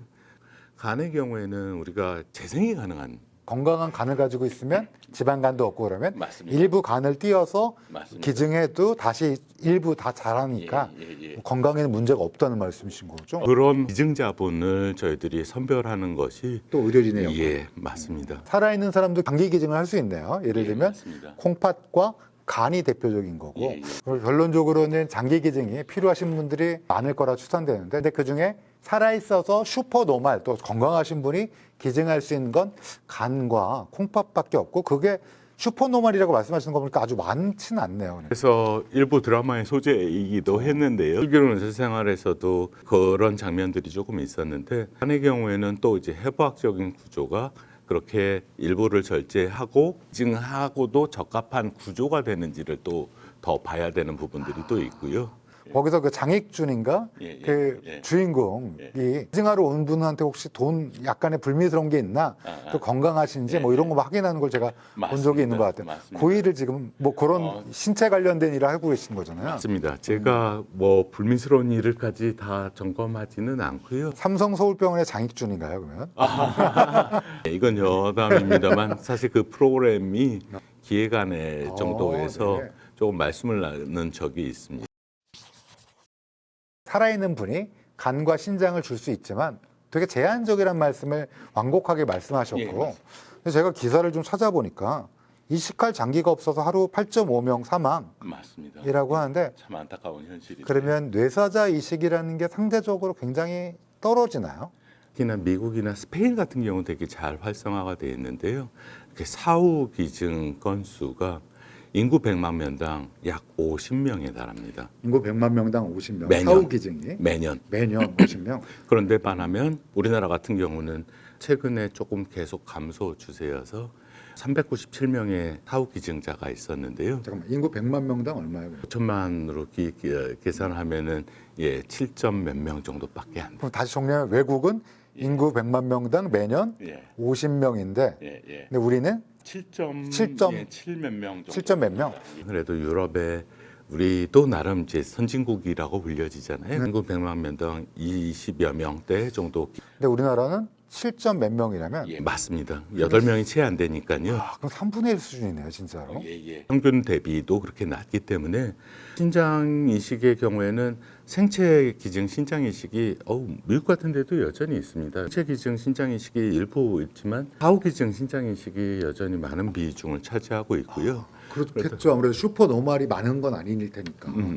그리고 제 개인적인 생각에는 사후 기증만 가능하다면 사후 기증 장기 기증을 최우선으로 고려하는 게 먼저이지 건강한 가족의 기증을 거쳐서 이식받는 경우는 최소화했으면 좋겠다라는 생각인데요. 가족 간에서도 사실은 이게 좀 갈등으로 작용 있죠, 선생님. 맞습니다. 제가 읽은 거는 뭐 사위가 뭐 간이식을 해줬으면 하는데 사위 또 부담스러운 사람도 있을 수 있잖아요. 이게 갈등이 생기고 뭐 이런 어떤 그런 스토리도 본 적이 있는데 만약에 사후에 돌아가신 분들의 간이식을 조금 더 이 비율이 높다면 그런 불필요한 갈등은 사실 안 생길 수도 있는. 맞습니다. 특히 간이식 같은 경우에는 뭐 아시다시피 대한민국의 간이식은 세계 최고지 않습니까? 최고죠. 확실한 건 우리나라가 뭐 콩팥도 그렇고 그다음에 간도 그렇고 우리나라 거의 최고의 수준이라고. 이제 안타까운 일은 생체기증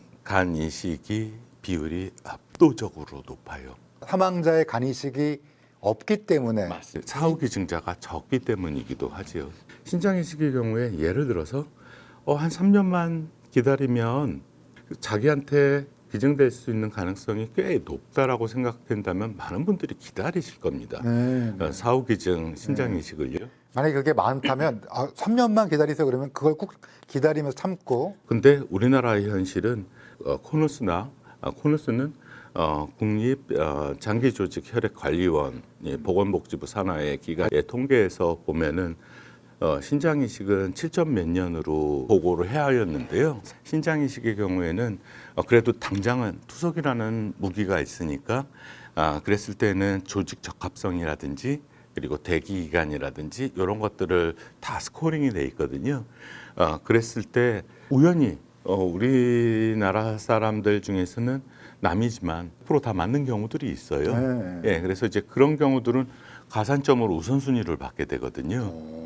그런 경우들이 다 포함이 돼 있어서 7.7년 정도를 얘기를 하는데, 근데 실제로 우리가 환자분들이 그러면 나는 7년 기다리면 되나가 아니고요. 받은 사람들의 평균이 그렇다는 거지. 이거를 예를 들어서 투석을 시작해서 사후 장기기증을 기다리시는 분, 이제 2015년이라면 약 10년 정도 지났잖아요. 동해에 대기하셨던 분들이 얼마나 이식을 받았는가를 통계를 내본 걸 보니까 10년이 지났으면 받았어야 될 거로 생각되지만 신장기증 이식의 경우에는 우리가 혈액형이 잘 안 맞아도 미리 전처치할 수 있는 시간들이 있어서 날짜에 맞춰서 수술할 수 있기 때문에 가능한데, 사후기증의 경우에는 우리가 그런 시간들이 없기 때문에 혈액형이 맞는 조건에서 이식이 진행되거든요. 그러다 보니까 제일 불리한 경우가 O형입니다. O형이 제일 불리해요. 예. 받을 수 있는 조건이 O형밖에 안 되고, 대개 가족 간에도 또 여러 가지 제한들이 있어서 내사기증을 기다리는 거기 때문에 제가 O형인데 불리하군요. 예, 그런 경우에는 12, 13년이 지나도 아까 말씀드린 2015년도에 대기했던 환자분들의 절반도 아직 이식을 못 받았어요. 그래도 한 50% 정도 받는 분들이 몇 년 기다렸나를 생각을 해보면 그런 분들은 12, 13년 가지고도 아직 50%의 달성이 안 됐고요. 그래서 최일선에 일하는 사람에서는 어떻게든 우리나라에서도 사후 기증이 좀 더 활발히 진행되었으면 하는 바람이 있죠. 기다리고 있는 분들은 수만 명이고. 맞습니다.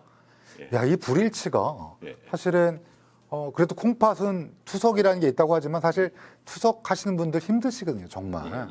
그리고 또 콩팥은 그래도 좀 낫다. 간 어떻게 할 거냐? 맞습니다. 심장 어떻게 할 거냐? 심장은 또 하나잖아요. 또 맞습니다. 폐 어떻게 할 거냐? 이러면 사실 이 불일치가 예. 너무 심각하네요. 단도직입적으로 네. 여쭤보고 싶은데 왜 이렇게 안 하시는 건가요? 라고 저희가 이제 의논해 보면 그 대부분의 이유가 장기 기증한 다음에 왜 그 괴담 들어보셨는지 모르겠는데 장기 기증한 다음에 이거 장기 다 가져간 다음에 이제 필요 없으니까 시신 가족들이 모시고 가라. 아무래도 장기를 다 기증하고 난 다음에 몸이 아무래도 장기가 비었으니까 몸무게가 가볍잖아요. 본인 승용차로 막 울면서 했다는 글이 있어요. 그거를 읽고 나면 그 아래 댓글이 절대 기증하면 안 되겠다. 왜냐면 내 장기 다 가져간 다음에 이 예우가 뭐냐라고 하는데 그거 어떻게 설명 좀 해주세요. 그런 기사를 되게 오래전에 접한 적이 있는 것 같아요. 기사도 있고요. 그 다음에 끊임없이 반복 재생산돼요. 맞습니다. 내 아이가 나를 데리고 가야 된다 이렇게 나올 것 같은데 진짜로 그런가요? 많은 병원에서 장기기증 후에 그 장기기증자분의 뜻이 진짜 숭고하고 고귀하다고 생각하고 있고요. 인간이 할 수 있는 것 중에 이거보다도 더 가치 있고 숭고한 일이 무엇이 있을까라는 생각이 들어요. 많은 분들이 같이 공감하실 것 같고요. 그렇지 않다라는 것이죠. 맞습니다. 네네. 예. 절대 그렇지 않다.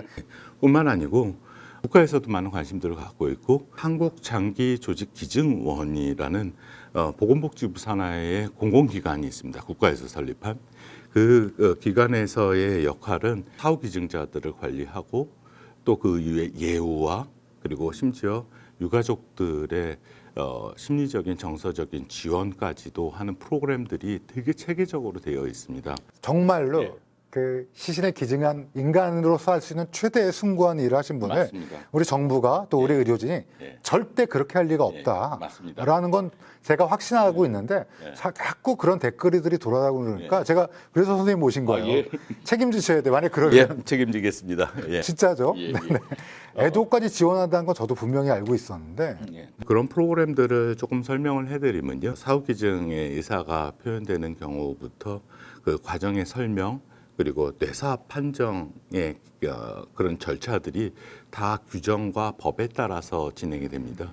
예를 들면은 이제 또 일면에는 뇌사가 맞냐, 또는 뭐 이런 얘기들이 그냥 쉽게 일종의 가십처럼 얘기가 되고 있는데, 그런 과정들을 보면은 이식 의료진이 배제된 상태에서 신경외과나 신경과 왜냐하면 이제 신경학적인 검사들이 되게 많은 검사들이 차지하고 있으니까 그 외에도 뇌사판정위원회의 위원 중에는 종교인과 경우에 따라 법조인이 같이 참여를 해서 그 최종 판정을 내리게 되는데 판정 전에도 1차 검사와 2차 검사를 연달아 하면은 뭐 같은 결과가 나올 수도 있겠죠. 시간 간격을 둔 2차 조사와 그리고 뇌사 판정 그리고 뇌사판정위원회에서의 검토 이런 과정들을 거쳐 진행이 되고요. 독립적으로 여러 단계를 거쳐서 진짜로 뇌사인지 아닌지를 확정할 수 있는 예. 그런 단계가 마련돼 있고요. 예. 그건 절대 어떤 한 의료진이 결정할 수도 없는 거고 예. 누가 힘 있는 사람이라고 이걸 조정할 수도 절대 예. 없는 거죠. 예우와 관련된 부분은 풍부한 뜻에 따라 진행이 되기 때문에 그 사이에 우리가 어떤 장기가 기증이 가능한지를 의학적으로도 검토를 하고 그에 따라서 장기 배정이 호너스라는 국립 장기조직혈액관리원 보건복지부 산하의 기관에서 우선순위에 따라서 정해지면은 기증 수술 시간이 정해지거든요. 그 과정에서도 심지어 요즘에는 기증자분을 이제 기증 수술로 수술방에 모시는 이런 과정에서도 우리가 영어로는 뭐 외국에서 먼저 시작한 거여서 아너워 또는 뭐 울림길이라는 표현으로 그분들이 마지막 술장 들어가는 과정에 의료진들이 같이 도열하여 배웅하는 이런 과정. 경의를 표현하는. 맞습니다. 예. 기증 수술의 시작에는 저희들이 추도사와 함께 묵념을 드리는 시간을 갖고요. 장기 기증이 수술이 이어지고 나면은 조직 기증도 같이 하실 수 있는 분들도 있어서 하고 나면 이제 환자분을 최대한 복원하려고 노력을 하는데. 예. 복원 노력도 있으시고 그다음에 그 이후에 장례 절차도 이송도 기증병원 또는 코다라는 장기조직 기증원에서 맡아서 원하시는 장례식장으로 까지. 이송해드리고 장례 절차를 받고 유족들의 정서적인 지원 프로그램이라든지 기증하신 분의 숭고한 뜻을 절대 예. 마음속에 슬퍼하지 않게 굉장히 여러 방면으로 노력한다. 그럼에도 불구하고 그분들의 슬픔을 그럼. 저희들이 가늠하기는 되게 어렵지요. 저도 많은 기증자분을 옆에서 덩달아 이렇게 지켜보는 사람인데요. 이제 한 가지 질문을 제 머릿속에 계속 되뇌고 보면 저게 참 쉽지 않은 일이고 진짜 고귀한 일이라는 생각이 계속해서 드는데 저는 장기기증 희망 등록이 되어 있습니다만 하셔야죠. 그런 기증을 흔쾌히 기꺼이 승낙하셨을까를 생각을 해보면 그런 죽음을 더 뜻깊고 새 생명의 기회를 줄 수 있는 기회로 삼고자 그런 어려운 결정들을 실행에 옮겨주시는 거거든요. 장기 이식을 열심히 하는 사람의 저의 역할은 그 뜻에 받은 장기를 최적의 컨디션으로 원하는 대로 수혜자한테 최적의 결과를 낳을 수 있도록 노력하는 게 저의 본분이라고는 생각을 매번 다시 하게 됩니다. 네, 이걸 어떻게 하면 할 수 있는 거예요? 방문도 특히나 이제 주민센터나 주민센터. 그리고 운전면허 시험장. 운전면허증에 있는 그 장기기증 의사표시. 예. 근데 그거 괴담도 있어요. 장기기증 의사표시를 딱 적어놓으면 예. 의사가 제대로 치료 안 한다는 저는 그런 얘기를 미국에서 떠도는 얘기. 장기기증 의사표시가 있네. 치료하지 마. 이랬다는 게 있는데 제가 100% 맞습니다. 그런 괴담 왜 누가 지어내는 겁니까 도대체? 아니, 저도 처음 듣는 얘기인데. 제가 지어낸 건 아닙니다. 예. 그럼 주민센터, 예. 그다음에 운전면허 운전면허 시험장 시험장. 외에도 인터넷으로도 심지어 가능한데요. 아, 그렇습니까? 예. 한국 장기조직 기증원. 한국 장기 조직 기증원. 기증원. 장기와 조직을 기증할 수 있는 건데 이거는 공공단체인 거죠? 맞습니다. 국가단체? 예, 맞습니다. 홈페이지를 방문하시면은 본인 확인 절차들을 거쳐서 네. 심지어 온라인으로도 가능하고요. 온라인이 조금 익숙치 않으신 분이라면은 상담하는 전화 번호가 바로 상담 전화이고요. 예. 또 주민센터에 가서 또 상담할 수도 있는 거고. 그 외에도 이제 그 포탈 창에 희망 등록이라고 검색을 하시면은 등록할 수 있는 기관들이 많이 있거든요. 등록은 몇 분이나 하셨어요?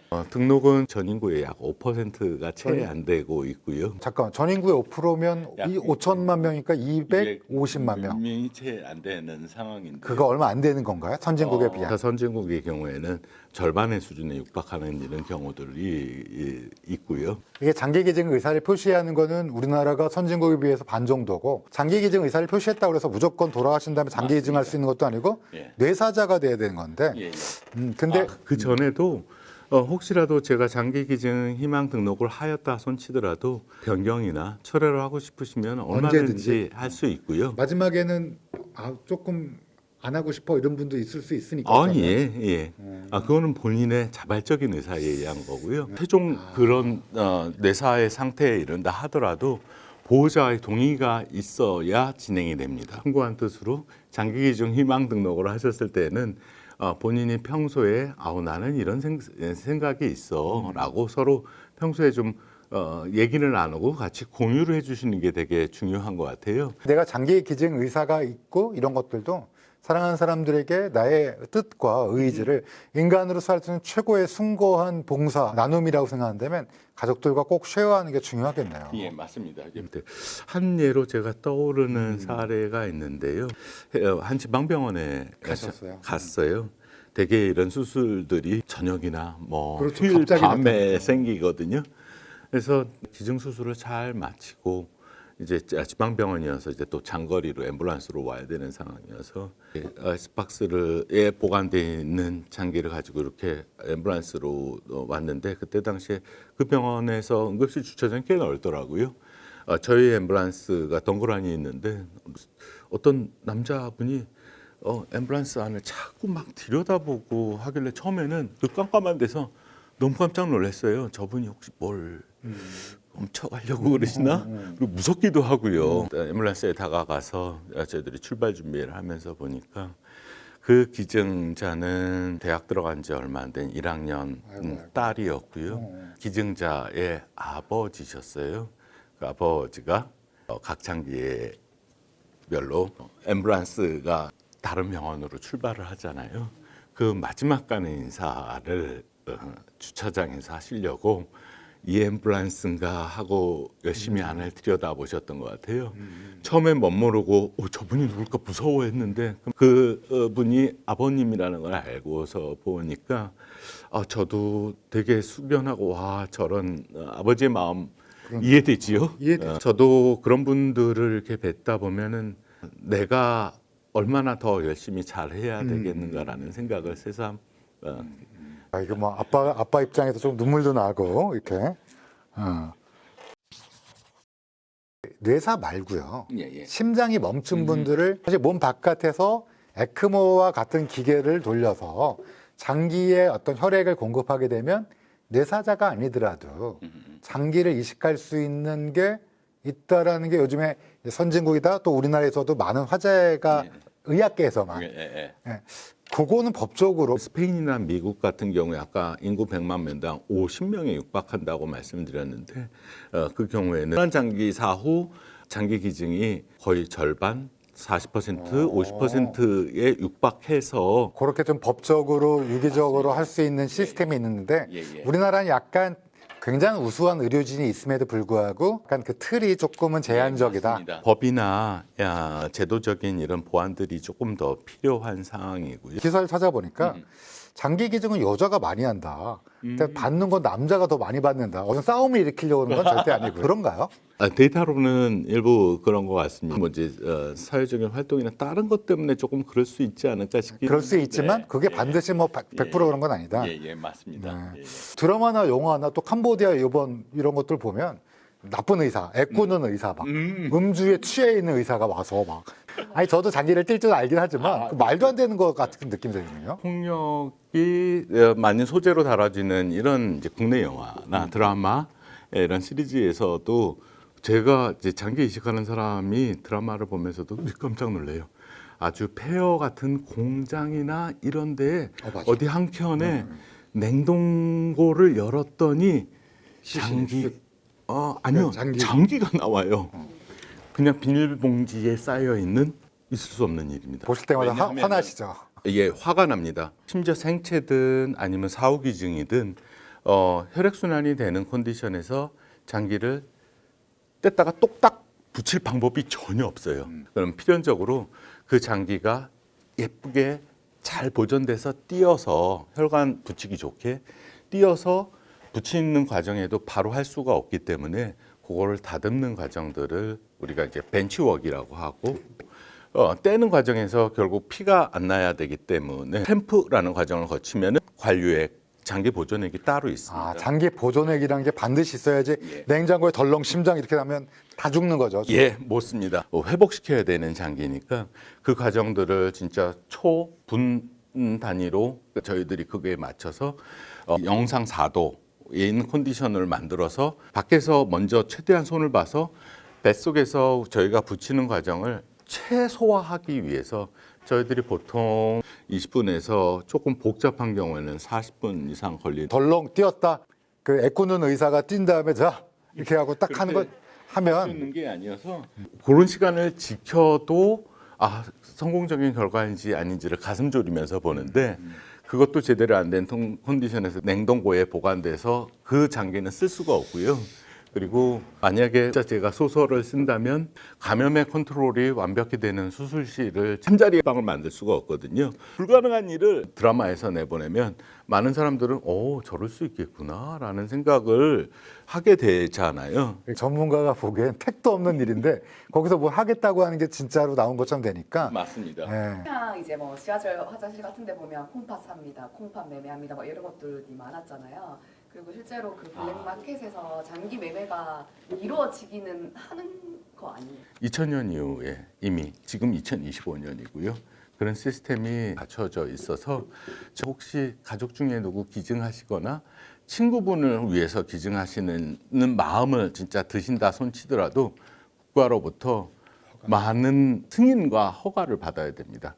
제가 알기로는 일본은 본인의 자산 상황까지도 입증을 해내야 됩니다. 그리고 지금 질문한 거는 그러면 그 전화 걸면 거기 가면 으슥한 여관방 같은 데 가서 내 콩팥 뛴 다음에 얼음물에 집어넣고 통증 참아라 그러고 내 콩팥은 다른 사람이 이식하고 이게 가능하냐 물어본 거예요. 절대 가능한 시스템이 아니고요. 예. 감염이라든지 면역이라든지 아니면 수술방의 어떤 전처치라든지 이런 거 고려하면 실질적으로는 불가능한. 불가능한 일입니다. 그러니까 그런 괴담이 많잖아요. 내 콩팥 술 먹고 났더니 없어졌고 나는 얼음물에 담겨져 있고 그런 거 전문가로 봤을 때는 드라마에서도 선생님 데리고 가도 안 돼요? 저 혼자만으로 안 됩니다. 저희들이 때로 몰려다녀서 그렇죠. 보시면 깜짝 놀라요. 코디네이터부터 시작해서 모든 사람이 때로 다니세요. 그러니까 박재범 역할 교수님 분담이 5대5로 나눠요 돈 한 다음에 이제 누구 납치해갖고 이렇게 가능하냐? 불가능하죠. 내사 또는 사후 기증자분 한 분이 계시면은 거기에 따른 코디네이터, 집도의 또 한 명이 아니라 경우에 따라서는 2명, 3명이 묻기도 하고요. 관여되는 의료진은 좋게 100명 이상일 겁니다. 그렇군요. 예. 기증자 유가족분들 단체를 만드셔갖고 또 활동하시는 게 있는지. 가족분들이 서로를 다독거리는 그런 모임을 코다에서 되게 후원하고 있고요. 그리고 자발적인 그런 모임들도 있고 심지어 생명의 소리 합창단 이분들은 기증자 유가족도 있고요. 그리고 수혜자 또는 뭐 이름 되면 알만한 분들도 그런 데에 같이 참여해서 교수님 오늘 우리 네. 구독자들에게 말씀해 주실 수 있는 게 있으시면 말씀해 주셨으면 좋겠습니다. 최효삼 권투 선수의 링에서 사망하시고 난 뒤에 장기 기증 그리고 김수환 추기경님 선종 이러한 모습들이 많은 분들한테 진짜 울림이 되지 않았나 싶습니다. 그냥 입에서 입으로 재미삼아서 떠들어지는 부분들은 유가족 분들한테는 엄청난 큰 상처일 뿐만 아니고 장기 기증을 애타게 기다리는 환자분들한테는 희망을 완전히 꺾어버리는 일이거든요. 드라마나 아니면 괴담의 그런 얘기를 들을 때마다 참 많이 가슴이 아픕니다. 사후 장기 기증은 누군가의 시작이 될 수 있다는 점에서 많은 분들이 많은 관심을 가져주셨으면 좋겠습니다. 오늘만큼은 저희 편을 조금 많은 분들께 소개시켜 주셨으면 좋겠다는 생각이 들고요. 오늘 긴 시간 동안 좋은 말씀 많이 해주셔서 감사합니다. 예, 기회 주셔서 감사합니다. 네, 예. 선생님 또 나중에 또 뵙겠습니다. 네, 네, 감사합니다. 감사합니다. 예.